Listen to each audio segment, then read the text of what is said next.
ചെറിയ ഗ്രാമത്തിന്റെ പേരായിരുന്നു ലാഖൻപൂർ. ഇവിടെ പ്രസിദ്ധമായ കട്ടിൽ വിൽക്കുന്ന 2 കടകളുണ്ടായിരുന്നു. ഒന്ന് ബ്രിഗോദറിന്റെയും മറ്റേത് ഗജോദറിന്റെയും. ആ ബ്രിഗോദർ ചേട്ടാ, നിങ്ങളുടെ ജോലി എപ്പോഴും പോലെ നന്നായിട്ട് പോകുന്നോണ്ടിരിക്കല്ലേ? എല്ലാം ദൈവത്തിന്റെ കൃപ തന്നെ ചേട്ടാ.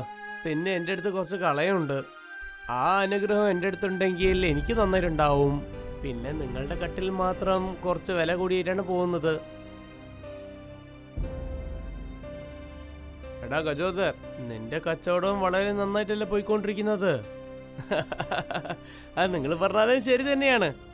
എന്താ പെട്ടെന്ന് ഇങ്ങോട്ട് മുതലാളി? ഞാനൊരു മുഖ്യമായ ജോലിക്കാണ് വന്നത് ബ്രിഗോദർ. എനിക്ക് കുറച്ച് കട്ടലുണ്ടാക്കണം. ശരി, ഞാൻ കുറച്ച് പുറത്തു പോയിട്ട് വരാം മുതലാളി.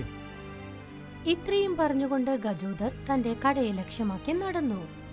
നിങ്ങളെനിക്ക് ജോലി തരുന്നത് ഗജോദറിന് താല്പര്യമില്ലെന്ന് തോന്നുന്നു മുതലാളി. ഇവിടെ നോക്കൂ, എനിക്ക് നിങ്ങൾ ഉണ്ടാക്കുന്ന കട്ടിലാണ് വളരെ ഇഷ്ടപ്പെട്ടിരിക്കുന്നത്. അവന്റെ കട്ടിൽ ഭംഗിയായിട്ടുണ്ടെങ്കിൽ പിന്നെ ഞാൻ അവന്റെ അടുത്തില്ലേ പോവുക. നീ ഒരു കാര്യം ചെയ്, നീ എന്റെ വീട്ടിലേക്ക് ഒരു 3 കട്ടിലങ്ങ് അയച്ചേക്ക്. നിങ്ങൾ പറയുന്ന പോലെ ചെയ്യാം മുതലാളി. ഇന്നും കുറച്ച് ദിവസത്തിൽ തന്നെ നിങ്ങളുടെ എല്ലാ ജോലിയും അങ്ങ് തീർന്നേക്കും. ശരി ബ്രിഗോദർ, ജോലി കഴിഞ്ഞ ശേഷം എന്നൊന്ന് വിളിച്ചേക്ക്. ഗജോദർ ഇതെല്ലാം തന്റെ കടയിൽ നിന്ന് നോക്കിക്കൊണ്ടിരിക്കുകയായിരുന്നു. പക്ഷെ ഇപ്പോൾ അവന് ക്ഷമയോടുകൂടി നോക്കിയിരിക്കാൻ കഴിഞ്ഞില്ല. ഭക്ഷണം എങ്ങനെയുണ്ടായിരുന്നു? ഭക്ഷണം വളരെ നല്ല രുചിയായിട്ടുണ്ട്. ഇത് കഴിക്കാൻ വേണ്ടിയല്ലേ ഞാൻ ദിവസം പോലും കാത്തിരിക്കുന്നത്. അല്ലല്ല, ഇന്നെന്താ കാര്യം? ഇന്ന് ഒരുപാട് സന്തോഷത്തിലാണല്ലോ. ഇന്ന് മുതലാളി 3 കട്ടിലാണ് ഓർഡർ തന്നിരിക്കുന്നത്. അതുകൊണ്ടാണ് സന്തോഷത്തോടുള്ളത്. മതി മതി, എപ്പോഴും ആ ഭഗവാൻ നമ്മളെ ഇങ്ങനെ അനുഗ്രഹിച്ചോണ്ടേയിരിക്കണം. ദൈവം മാത്രല്ല, മുത്തശ്ശന്റെ ആശീർവാദം ഉണ്ടെന്ന് പറ. അങ്ങനെയാണോ? അതെങ്ങനെയാ സംഭവിക്കുക? കുറച്ച് ദിവസങ്ങളായിട്ട് എന്റെ സ്വപ്നത്തിൽ എന്താ വരുന്ന വെച്ചാൽ, മുത്തശ്ശൻ എന്റെ പേര് വിളിച്ചിട്ടാണ് വന്നോണ്ടിരിക്കുന്നത്. ബ്രിഗോദർ ബ്രിഗോദർ. പിന്നെ അവിടെ നിന്ന് പോയേക്കുന്നു. എനിക്ക് തോന്നുന്നത് അദ്ദേഹത്തിന് എന്തോ നിങ്ങളോട് പറയാനുമെന്നുള്ളതാണ്. ഇതും ഞാൻ അദ്ദേഹത്തിന്റെ സ്വപ്നത്തിലല്ലേ ചോദിക്കാൻ പറ്റുള്ളൂ. അടുത്ത ദിവസം ബ്രിഗോദർ തന്റെ കടയിലേക്ക് പോകാനായി റെഡിയായിക്കൊണ്ടിരിക്കുകയായിരുന്നു. അപ്പോഴാണ് ബ്രിഗോദർ ബ്രിഗോദർ, വേഗം വാ മോനെ, വേഗം വാ. ഒരു ദുരന്തം നടന്നിട്ടുണ്ട്. എന്തു പറ്റി മുത്തശ്ശ? എന്തിനാ നിങ്ങൾ ഇത്രയും ടെൻഷൻ ആയിട്ടുള്ളത്? ഒന്ന് വേഗം വാ മോനെ, നിന്റെ കടയിൽ ആരോ തീ വെച്ചിട്ടുണ്ട് മോനെ. എന്റെ ദൈവമേ, ആരെങ്ങനെ ചെയ്തത്? എന്റെ മരക്കട ഇങ്ങനെ ആയിപ്പോയല്ലോ. തീർച്ചയായിട്ടും ഗജോദറാണ് ഇങ്ങനെയൊക്കെ ചെയ്തിട്ടുണ്ടാവുക. നിന്റെ കടയിൽ നന്നായിട്ട് വ്യാപാരം നടക്കുന്നത് ഇവന് തീരെ ഇഷ്ടമല്ലല്ലോ. ആ ചേട്ടാ, ഇങ്ങനൊന്നും പറയാൻ പാടില്ല കേട്ടോ. എനിക്ക് ഈ അസംഭവത്തിന് ഒരു സംബന്ധവും ഇല്ല. ഈ കാര്യം വല്ലാതെ വിഷമായിട്ടുണ്ടല്ലോ. ബ്രിഗോദറിന്റെ ഈ കട വളരെ പാരമ്പര്യമുള്ളതാണ്. ആരാണ് ഇത്ര മോശമായിട്ട് ചെയ്തതെന്ന് അറിയില്ലല്ലോ. കട കത്തിയെരിയുന്നത് കണ്ട് ബ്രിഗോദറിന്റെ മനസ്സ് ദുഃഖത്തിലാഴ്ന്നു. അവിടെ നിന്നും അദ്ദേഹം നേരെ വീട്ടിലേക്ക് പോയി. എന്തു പറ്റി? ആ ഒരു സംഭവം നടന്നു 1 മാസമായില്ലേ? നിങ്ങൾ ഇനി ആ ദുഃഖത്തിൽ നിന്ന് കര കയറിയില്ലേ? ഞാൻ എത്ര സന്തോഷമായിട്ടായിരുന്നു കട നടത്തിയത്. മുത്തശ്ശനുണ്ടെങ്കിൽ അദ്ദേഹം വല്ലാതെ വിഷമത്തോടെ ഉണ്ടാവും. എനിക്ക് നിങ്ങളുടെ വേദന മനസ്സിലാക്കാൻ കഴിയും. പക്ഷെ അതും ആലോചിച്ച് നിങ്ങൾ എപ്പോഴും വീട്ടിൽ തന്നെ ഇരുന്നാ പിന്നെ നമുക്ക് എന്ത് സംഭവിക്കും? ജോലി ചെയ്തില്ലെങ്കിൽ പിന്നെ നമുക്ക് എങ്ങനെ പണം കിട്ടും? നീ പറഞ്ഞത് വളരെ ശരിയാണ്. നാളെ തന്നെ ഇതിനെപ്പറ്റി എന്താ ഞാൻ വിചാരിക്കാം. നീ ഇപ്പോ നമുക്ക് പോയി ഉറങ്ങാം. ബ്രിഗോദർ തന്റെ ഉറക്കത്തിൽ എന്തോ ഒരു സ്വപ്നം കണ്ടു.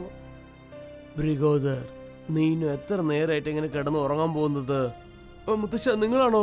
എന്നോട് ക്ഷമിക്കൂ മുത്തശ്ശ. എനിക്ക് നിങ്ങളുടെ കട ഭദ്രമായിട്ട് നോക്കാൻ പറ്റിയില്ല. അത് മൊത്തമായിട്ട് കരിഞ്ഞ് ശാമ്പലായി പോയി. ഞാൻ നിനക്ക് തന്നിട്ട് പോയ ആ കടയാണോ? അതെ മുത്തശ്ശ. ഇപ്പൊ എനിക്ക് എന്താ ചെയ്യേണ്ടെന്ന് ഒരു പിടിയുമില്ല. ഇല്ല ബ്രിഗോദർ, ഞാൻ നിനക്ക് തന്നു പറഞ്ഞ കല നിന്റെ കയ്യിൽ തന്നെ ഉണ്ട്.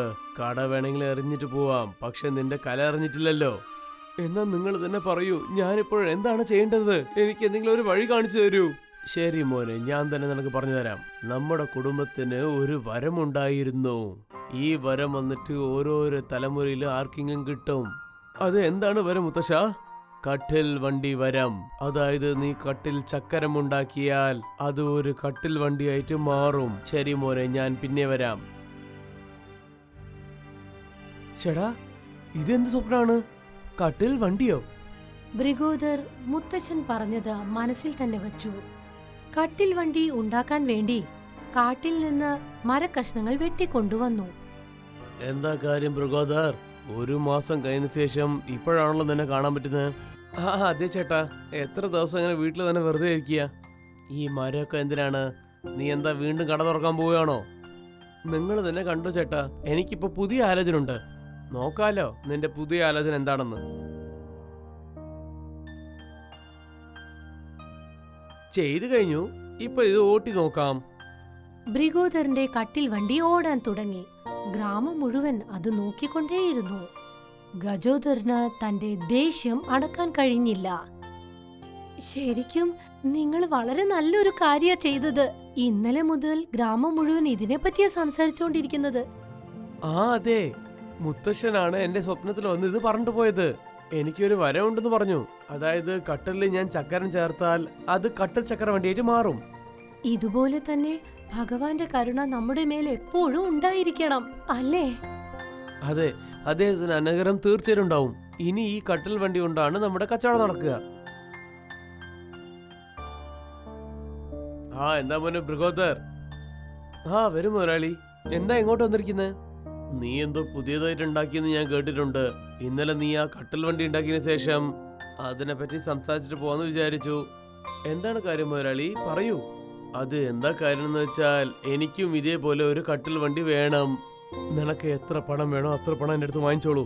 നിങ്ങളാണ് എനിക്ക് ആദ്യത്തെ ജോലി തന്നപ്പോൾ എനിക്ക് കേൾക്കാൻ വളരെ സന്തോഷമായിട്ടുണ്ട്. ഞാനത് വേഗം തന്നെ ഉണ്ടാക്കിയിട്ട് നിങ്ങളുടെ കയ്യിൽ എത്തിച്ചു തരാം. ബ്രിഗോദറിന്റെ കട്ടിൽ വണ്ടി വളരെ വലിയ തോതിൽ വിൽക്കപ്പെട്ടു. ബ്രിഗോദർ ഉടനെ തന്നെ പുതിയൊരു കട ആരംഭിച്ചു. എന്താ ബ്രിഗോദർ, നിന്റെ ഈ കട്ടിൽ വണ്ടി നന്നായിട്ട് പോകുന്നുണ്ടല്ലോ. അത് വെച്ചിട്ട് നീ കുറെ പണം ഉണ്ടാക്കുന്നു. എന്റെ കട ഇപ്പൊ ആരും നോക്കുന്നേ ഇല്ല. ഇപ്പോഴും നിങ്ങൾക്ക് കട്ടിൽ വിൽക്കാൻ പറ്റുമല്ലോ. ഞാൻ പാതി നേരത്തിൽ ഈ കട്ടിൽ വണ്ടി ഉണ്ടാക്കുന്ന നേരം തന്നെ പോകുന്നുണ്ട്. ചേടാ, ഇത് എങ്ങനെയാ നീ ഉണ്ടാക്കുന്നെന്ന് പറഞ്ഞതാ. നീ എനിക്ക് പറഞ്ഞു തന്നാൽ പിന്നെ എന്റെ വണ്ടി ഓടുമല്ലോ. ഞാൻ പഠിപ്പിച്ചു തരാം ചേട്ടാ. പക്ഷെ നിങ്ങളെ കൊണ്ട് ചെയ്യാൻ പറ്റില്ല. നീ എന്താ വിചാരിച്ച എന്റെ അടുത്ത് തിരമയില്ലെന്നാണോ? ഇല്ല, ഇത് തിരമേനെ പറ്റിയല്ല. ഞാൻ കട്ടിലിൽ ചക്കരം പൂർത്തിയാൽ അത് തന്നെ ഓടും. കാരണം അങ്ങനത്തെ ഒരു വരം എന്റെ അടുത്തുണ്ട്. ബ്രിഗോദർ പറഞ്ഞത് കേട്ട് ഗജോദർ വീണ്ടും അസൂയപ്പെട്ടു. എന്നിട്ട് ഉടനെ തന്നെ സ്വയം ഒരു കട്ടിൽ വണ്ടി ഉണ്ടാക്കാൻ തുടങ്ങി. ഞാൻ എത്ര പ്രാവശ്യം ശ്രമിക്കുക, നമ്മളെല്ലാം നേരം കറക്റ്റായിട്ട് ചെയ്യുന്നത്. പക്ഷെ എന്താ ഇത് ഓടാത്തത്? ഗജോദർ, നീയും ഈ കട്ടിൽ വണ്ടി ഉണ്ടാക്കാൻ തുടങ്ങിയിട്ടുണ്ടോ? അതേ മോനെ, എനിക്കൊന്ന് പറഞ്ഞു തരുവോ? ബ്രിഗോദർ നിനക്ക് എന്താ പറഞ്ഞു തന്നത്? എടോ, താൻ എന്തിനാ ഇങ്ങനെയൊക്കെ സംസാരിക്കുന്നത്? എന്തു പറ്റി? കാണാൻ ഇത് ഭംഗിയായിട്ടുണ്ടല്ലോ. എന്താ ഇത് ഓടുന്നില്ലേ? ഞാൻ നിങ്ങളുടെ അടുത്ത് പറഞ്ഞില്ല മുതലാളി, എന്റെ വറയില്ലാതെ ഏത് വണ്ടി ഓടാൻ പറ്റില്ല. ഞാനിതിൽ ചക്കരം ചേർത്തിട്ടില്ലെങ്കിൽ ഈ വണ്ടി ഓടില്ല. ശരി, ഞാൻ സമ്മതിച്ചു. ഞാനിപ്പോ പോവുകയാണ്.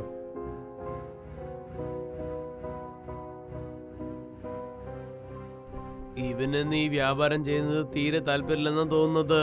നീ ആ ഗജോദറിന്റെ അടുത്തുനിന്ന് വളരെ ശ്രദ്ധയോടെ ഉണ്ടാവണം ബ്രിഗോദർ. നിങ്ങൾ പറഞ്ഞത് വളരെ ശരിയാണ് മുരളി. നിങ്ങൾ വളരെ ശ്രദ്ധയോടെ ഉണ്ടാവണം. നിങ്ങൾ പറയുന്ന പോലെ തന്നെ ചെയ്യാം.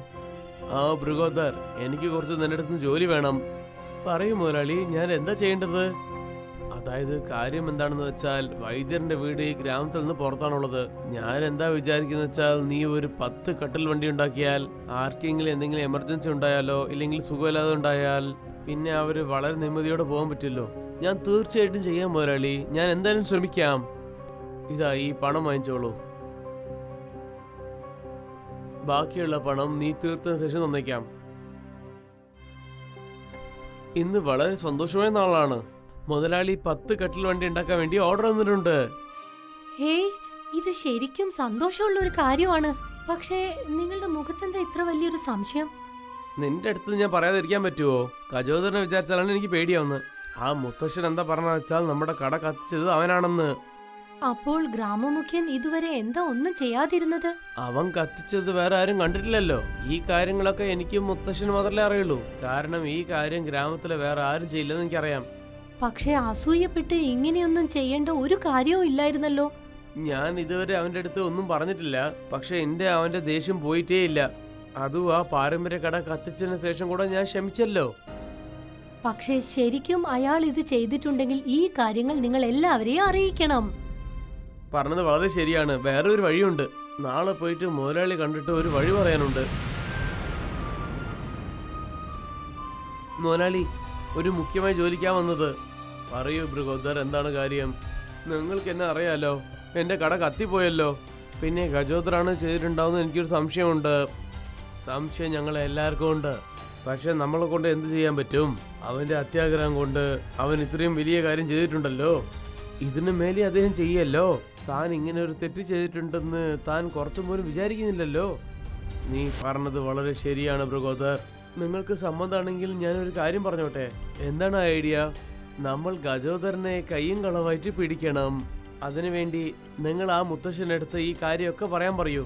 നിങ്ങൾ എൻ്റെ അടുത്ത് 10 കട്ടിൽ ഉണ്ടാക്കാൻ വേണ്ടി പറഞ്ഞിട്ടുണ്ട്. എതിർകാലത്തിൽ ഇന്നും ഇതുപോലെ കുറെ ചെയ്യുമെന്ന് പറഞ്ഞേക്കേ. പക്ഷേ അതുകൊണ്ട് എന്താണ് സംഭവിക്കാൻ പോകുന്നത്? അതുകൊണ്ട് എന്ത് സംഭവിക്കുന്ന വെച്ചാൽ അദ്ദേഹത്തിന്റെ ദേഷ്യം ഇന്നും കൂടിക്കൊണ്ടിരിക്കും. അതിനുശേഷം അദ്ദേഹം എന്തെങ്കിലും ചെയ്യേ ശ്രമിക്കുള്ളൂ. പിന്നെ അതിനുശേഷം നമ്മൾ എന്തായാലും കാത്തിക്കൊണ്ടിരിക്കണം മുതലാളി. എത്ര കാലമായിട്ടാണ് നമുക്ക് അറിയാതെ അയാൾ ചെയ്യാൻ പറ്റും? എന്തെങ്കിലും ഒരു ദിവസം അയാൾ പെട്ടേ പറ്റുള്ളൂ. നിന്റെ ഐഡിയ ഒക്കെ നന്നായിട്ടുണ്ട്. ശരി, ഞാൻ ആ മുത്തശ്ശനോട് പറഞ്ഞിട്ട് കാര്യം ചെയ്യാൻ പറയാം. നിങ്ങൾക്ക് വളരെ നന്ദിയുണ്ട് മുതലാളി. നിനക്കാണ് ഈ ഗ്രാമത്തിലെ മേലെ കുറെ അക്കറയുള്ളത്. നമ്മുടെ ഗ്രാമം ഇത്രയും പേര് കിട്ടാനുള്ള കാരണം അതിന് നീ തന്നെയാണ്. ബ്രിഗോദർ കട്ടിൽ വണ്ടിയിലിരുന്ന് തന്റെ കടയെ ലക്ഷ്യമാക്കി പോയി. ബ്രിഗോദർ, പറയൂ ഗജോദരേട്ടാ, എന്താ കാര്യം? നിന്റെ കട്ടിൽ വണ്ടിയിൽ നീ എങ്ങോട്ടാ പോയിട്ട് വരുന്നത്? എവിടെയുമില്ല, ഞാൻ മുതലാളിന്റെ വീട്ടിൽ പോയിട്ട് വന്നതാണ്. മുതലാളി എന്താ നിനക്ക് പുതിയ ജോലി തന്നിട്ടുണ്ടോ? അങ്ങനൊന്നുമില്ല, ഒരു ചെറിയ ജോലി തന്ന്. ചേട്ടാ, ഈ മുത്തശ്ശൻ എന്താണ് ഡോൾ അടിക്കുന്നത്? കേൾക്കൂ മക്കളെ, കേൾക്കൂ, എല്ലാരും കേൾക്കൂ.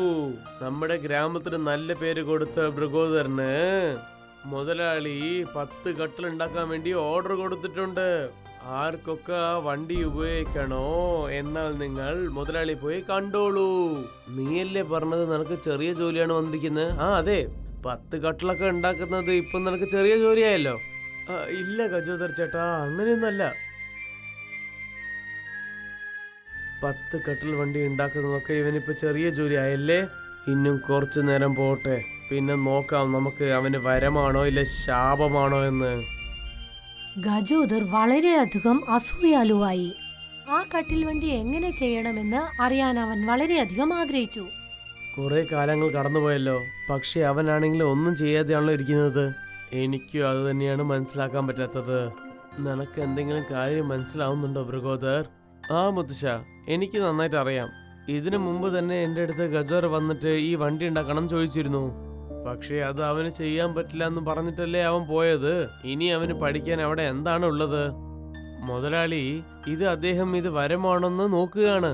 ഇല്ലെങ്കിൽ ഞാൻ ആർക്കും അറിയാതെ എന്തെങ്കിലും ചെയ്യുന്നുണ്ടോ നോക്കുക. അവൻ ഒന്നും ചെയ്യാതിരിക്കാനുള്ള കാരണം ഇതാണെന്ന് നിനക്ക് എങ്ങനെ അറിയാം? കാരണം ഞാൻ എപ്പോഴൊക്കെ കട്ടിൽ വണ്ടി ഉണ്ടാക്കുന്നുണ്ടോ അദ്ദേഹം എന്നെ തന്നെ നോക്കിക്കൊണ്ടിരിക്കുന്നത് ഞാൻ ശ്രദ്ധിച്ചിട്ടുണ്ട്. ശരി, നീ ഇപ്പോഴെന്താ ചെയ്യാൻ പോകുന്നത്? അത് നീ തന്നെ പറയൂ. ബ്രിഗോദർ തന്റെ സംശയം ആ വൃദ്ധനായ മനുഷ്യനോടും ഗ്രാമമുഖ്യനോടും പറഞ്ഞു. കേൾക്കൂ കേൾക്കൂ കേൾക്കൂ, ഇപ്പോഴെന്താണ് കൊണ്ടുവന്നിരിക്കുന്നത് മുത്തശ്ശ? ആദ്യം കേൾക്കും മോനെ, വളരെ സന്തോഷമുള്ള കാര്യമാണ്. മുതലാളി എന്താ പറഞ്ഞു വെച്ചാൽ ബ്രിഗോദർ ഇപ്പോൾ 10 വണ്ടിയല്ല 100 വണ്ടി ചെയ്യണമെന്നാ പറഞ്ഞിരിക്കുന്നത്. കാരണം എതിർകാലത്തിൽ ഈ കട്ടിൽ വണ്ടി എല്ലാവർക്കും ഉണ്ടാവണമെന്നാണ് ആഗ്രഹിക്കുന്നത് മുതലാളി.